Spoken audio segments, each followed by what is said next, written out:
Okay, I made this jig that fits over my fence on my table saw.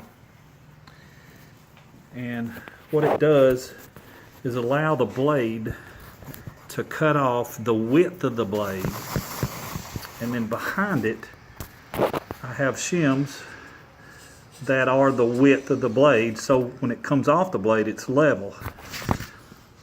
And so it cuts 1/8 of an inch off the front and comes out level in the back. And so far it's working pretty good.